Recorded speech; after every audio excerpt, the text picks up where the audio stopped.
আসসালামু আলাইকুম গাইস, আজকে আমি আপনাদেরকে আরও একটা নতুন রেসিপি করে দেখাবো। বরবটি আলু দিয়ে ভাজি।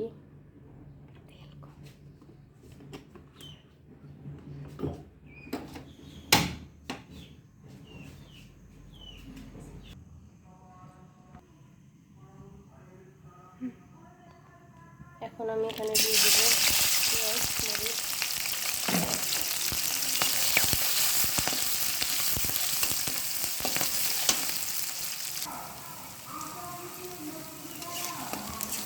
পেঁয়াজ, মরিচ, মরিচগুলো একটু ভালো করে ভেজে নেব।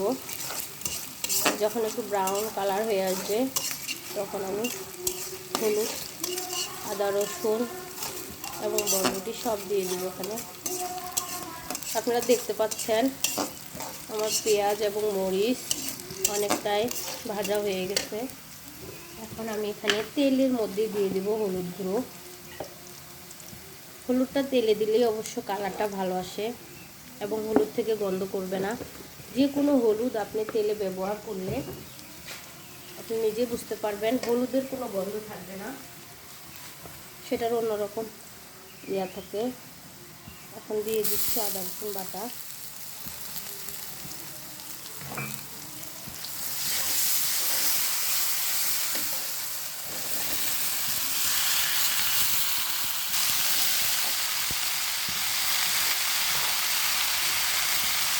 দিয়ে দেবো পরিমাণ মতো লবণ।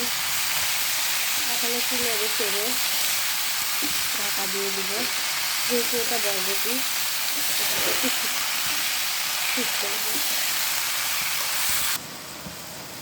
এখন আমি এখানে দিয়ে দিব ডাল মশলার গুঁড়ো। আপনাদেরকে বলছি আমি ভাজিতে ডাল মশলার গুঁড়ো খাই। ভাজিটা প্রায় অনেকটা হয়ে এসেছে।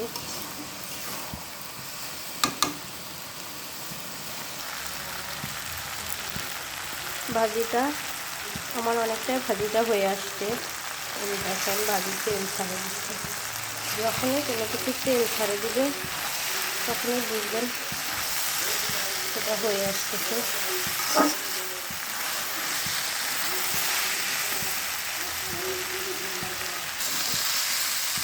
ওয়াও,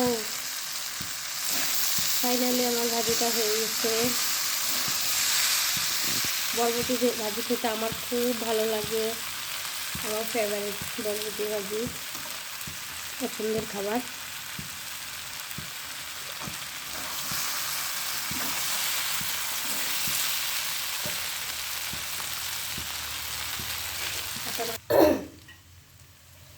এখন আমি একটা বাটিতে ভাজিগুলো ঢেলে নেব।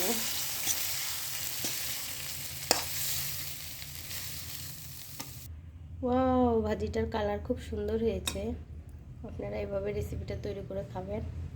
অবশ্যই আমার চ্যানেলটি সাবস্ক্রাইব করে দেবেন, শেয়ার করবেন, লাইক দেবেন, দিয়ে আপনাদের পাশে রাখার চেষ্টা করবেন। ধন্যবাদ।